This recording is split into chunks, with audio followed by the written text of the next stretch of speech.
ang gusto at ayaw mo sa character ni Mother Courage from the original play? At paano mo tinimpla sa karakter ni Nanay Panis ngayon?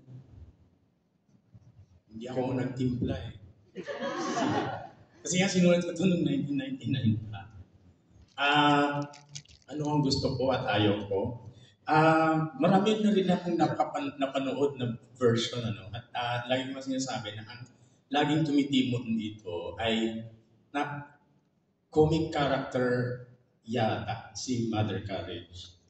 I saw a version sa Germany kung saan ang atake nung artista ay para siyang one of the Marx Brothers. No? Magaling siya, matabil siya, magaling siyang magsalita, marunong siya sa negosyo. Kung kaya niyang guyuin yung kanyang customer, gagawin niya.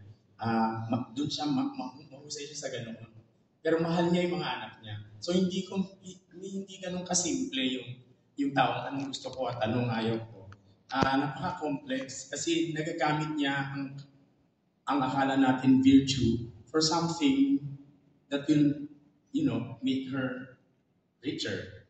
And minsan, kailangan niya magsinungaling for something na kailangan niyang salbahin. No? So iba-iba yung konteksto nung kanyang ginagawa. No? Minsan akala natin tama yung kanyang posisyon, pero hindi pala. Mga ganun. So, at the same time, hindi siya kinakaawaan kasi produkto siya ng isang sistema na, ayun na nga, nabubuhay sa digmaan. I think that's the whole thing na ginawa ni Tony Breck, yung mahigpit na ugnayan ng negosyo at digmaan. Hindi maihiwalay yung dalawa. I guess yun yung gusto niyang sabihin right from the very start. And Mother Courage exemplified that. Although, sympathetically, in a very small situation. Kasi kung si Bill Gates yan, o si Elon Musk yan, hindi tayo maano, di ba? Pero nakita niya, nandun siya sa gitna.